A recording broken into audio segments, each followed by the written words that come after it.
দুদিন ধরে খুবই ব্যস্ততার মধ্যে দিয়ে দিন কাটছে। আর সন্ধে লাগতেই বসে পড়েছি শার্টের বোতাম লাগাতে। আর এই যে দেখো, এই শার্টটা বানিয়েছে আমার বর, আর সেলাই করছি আমি। সেলাই বলতে আমি কিন্তু শার্টের বোতাম ঘর আর বোতাম লাগাচ্ছি। আর আমি কিন্তু নতুন কিছু বানাতে পারি না, সব কিছুই আমার বর বানায়। আর সেই জন্য ও বানিয়ে দিয়ে চলে গেছে। আর তারপরে পার্টির কাজও চলে এসছে। তো ভীষণ চাপের মধ্যে দিয়ে আছে, আর কয়টা অর্ডার নেওয়া আছে সে কটা তো দিতেই হবে। সেই জন্য বলেছে তুমি শার্টের ঘর আর বোতামটা করে রাখবে, আমি এসে ইস্ত্রি করবো। তো এই পাশে আমি শার্টের বোতাম ঘর আর শার্ট ভালো করে সেলাই করে রেখে বসে পড়েছি ছেলেকে নিয়ে। ছেলেকেও তো আমার সময় দিতে হবে, না হলে তো ওর পড়াশোনা হবে না। তো ওকে নিয়ে বসে পড়েছি। আর দেখো পড়াচ্ছি, কিন্তু কথা তো শোনে না। যদি মাস্টারমশাই পড়াতো তাহলে হয়তো 1 ঘন্টা হয়ে যেত, কিন্তু আমার কাছে তো ওর 2 ঘন্টাতেও পড়া কমপ্লিট হয় না। কি আর করব, তবুও নিয়ে বসে থাকি। চেষ্টা করি যে না, যতটুকু পারি আমি পড়াই। এখন তো ছোটো ক্লাস, তো সেরকম তো চাপে নেই, তো সেই জন্য আমিই পড়াই। যখন বড় ক্লাস হবে আর পড়াশোনাও বেড়ে যাবে, তো হয়তো আমি সংসারের চাপে আর পড়াতে পারবো না। তো সেই জন্য যতদিন পারি আমি পড়াই। আর ছেলেকে যদি বলি বাবা তুই আয় তো একটু ভিডিও করি, কিছুতেই আসবে না। আর যদি কোনো সময় দেখে ক্যামেরাটা অন করা, তাহলে ওর অত্যাচার শুরু হয়ে যাবে। এই হচ্ছে কথা। তো কী আর করা যাবে, এই নিয়েই জীবন কাটাতে হবে। তো ঘুম থেকে উঠেই ঝাড়ু হাতে নিয়ে চলে এলাম উঠানে। আর এই কর্নারটা ভীষণই নোংরা হয়েছে, সেই জন্য রাত্রেবেলা প্রচুর পাতা পড়েছে। উঠানের অবস্থা একদম যাতা হয়ে আছে। দেখো, এটা কেউ দেখলে বলবে যে এটা একদিনের, কালকে বিকেল থেকে ঝাড়ু দেওয়া হয়নি। মনে হচ্ছে যে কত বছর থেকে উঠানে ঝাড়ু দেওয়া হয় না। তো কথা বলতে বলতে আমি তো আমার পরিচয়টা দিতেই ভুলে গেছি। নমস্কার বন্ধুরা, আমি কোচবিহার জেলা থেকে মিনু। আমি আর একটা নতুন ব্লগের সঙ্গে তোমাদের সামনে হাজির হয়ে গেলাম। সবাই পাশে থেকো, আর ভালো লাগলে সবাই সাবস্ক্রাইব করে দিও। আর দেখো, এই পাশটা হচ্ছে আমার তুলসী মঞ্চ। তো তুলসী মঞ্চটা একদম কাদা কাদা হয়ে গেছে। তার কারণ হচ্ছে যে তুলসী গাছটা গাড়া আছে, ওই গর্তটার মধ্যে জল যায়। তো জল গেলে কি হয়, লিক করছে।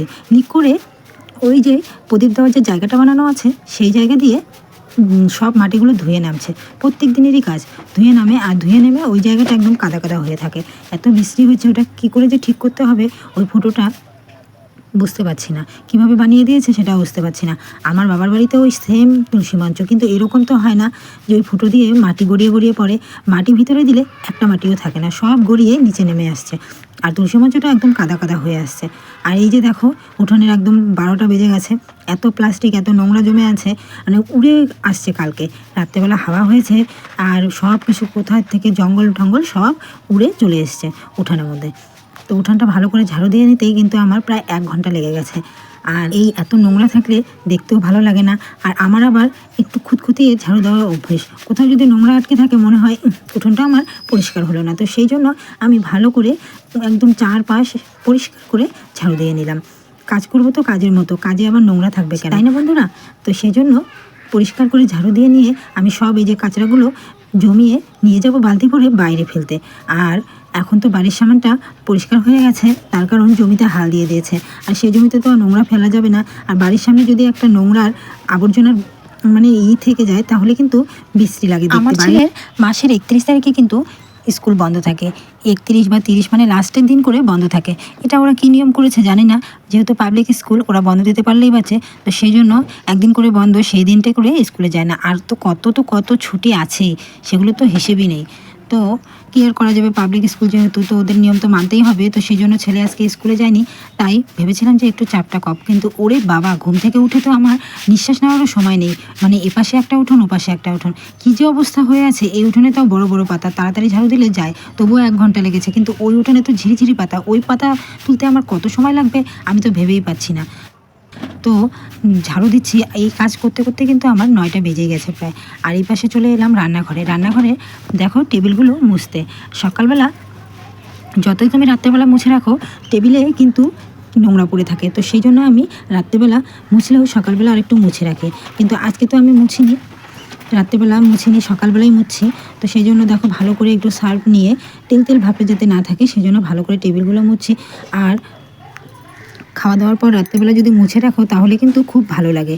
কিন্তু আমি আগে করতাম, এখন না একটু প্রবলেম আছে, তো সেই জন্য আমি রাত্রেবেলা খুব একটা বের হই না, ভয় করে। আর আমার তো ঘরের ভিতরে বেসিন নেই, আমাকে সব বাইরেই করতে হয়। আর বাইরেটা জানো তো, গ্রামের বাড়ি কীরকম অন্ধকার হয়ে থাকে। আর যদিও লাইট আছে তবুও ও পাশটা খালি, আমার ও পাশে ইসে নেই, গেট নেই। তো সেই জন্য আমার একটু ভয় করে। তাই আমি রাত্রেবেলা বাইরে কলপারে বাসন ধুই না।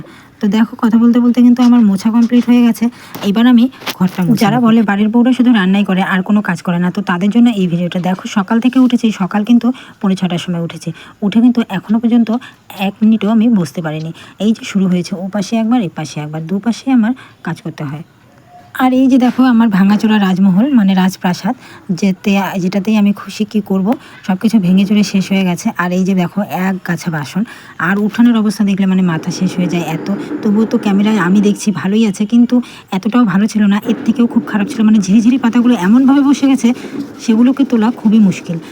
মানে বৃষ্টির মধ্যে পাতাগুলো মাটির মধ্যে কামড়ে কামড়ে ধরে আছে। তো সেই জন্য বসে বললাম বাসন নিয়ে আগে বাসনটা মেজে নেই, তারপর এই পাশটা পরিষ্কার করব। আর বাসনও ছিল অনেকগুলো, সেই জন্য বাসনও মেজে নিলাম।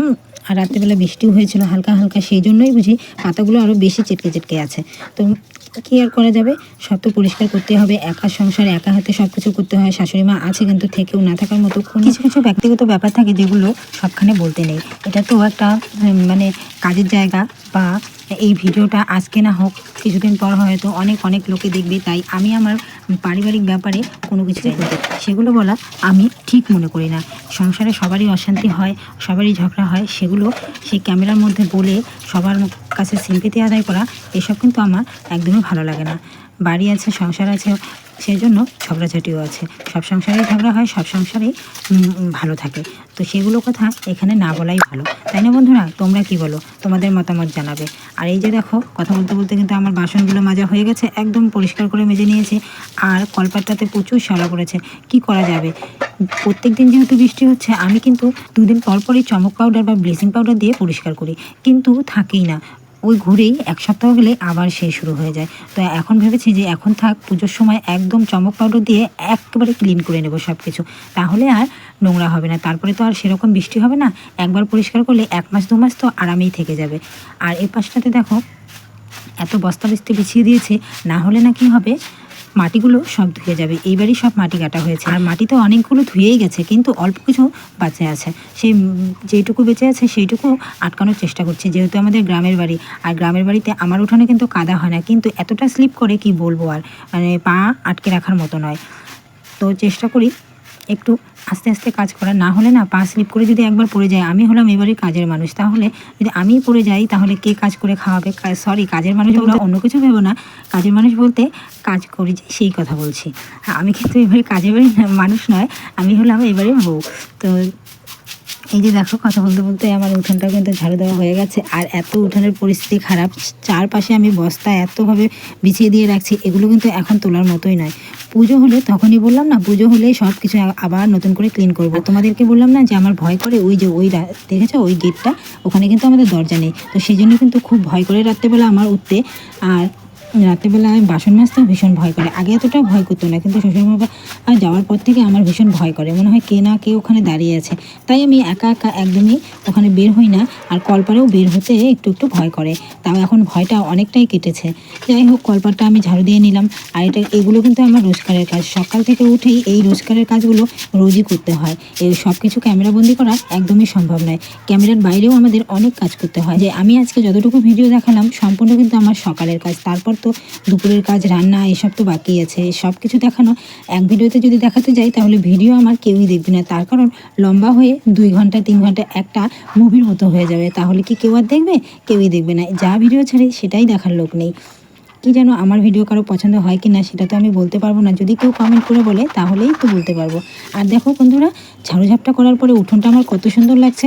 একটা খারাপ জিনিসও যদি সুন্দর করে সাজিয়ে রাখা যায় বা ঝাড়ুঝাপটা দিয়ে রাখা যায়, তাহলে সেটাও কিন্তু খুবই সুন্দর লাগে। তারপর এই যে শ্যাম্পু নিলাম, শ্যাম্পু নিয়ে চলে গেলাম আমি স্নানে। এখন চলে যাব স্নানে, সব কাজ আমার কমপ্লিট, একদম ক্লিন করে নিয়েছি। আর পরিষ্কার করলে কত সুন্দর লাগে। আর যেদিন করে আমি মাথায় শ্যাম্পু করি সেদিন করে কিন্তু আমার এমনিতেই কাজ অনেকটা বেশি। তার কারণ হচ্ছে মাথায় শ্যাম্পু করলে আমি কিন্তু বাথরুম, কলপার তো রোজই আমি পরিষ্কার করি, বাথরুম, স্নানের রুম সব কিছু কিন্তু আমি ধুয়ে পরিষ্কার করি। তো সেগুলো ক্যামেরাবন্দি করা সম্ভব নয়, সেগুলো দেখানো সম্ভব নয়। আমার কিন্তু ওগুলো সব পরিষ্কার করা হয়ে গেছে। এখন আমি সোজা স্নানে ঢুকে গেলাম, তারপরে আমি চলে যাব। তো স্নান সেরে চলে এলাম সোজা ঠাকুর ঘরে। ঠাকুরকেও তো দিতে হবে, সবাইকে যখন পরিষ্কার করলাম, আমার ঠাকুর ঘরটাই কেন নোংরা হয়ে থাকবে? তো ঠাকুর ঘরে এসেই দেখি ব্যাঙ পটি করে রেখেছে, তো সেগুলোকে আবার ভালো করে সার্ফ দিয়ে ধুয়ে দিতে হবে। না হলে তো এতটা ঘৃণা করে কি বলবো। আর ঠাকুর ঘর নিন্দে করতে নাই, কিন্তু তবুও ব্যাঙ যদি পটি করে রাখে, গন্ধ যে এত ছোটে, বিশ্রী গন্ধ।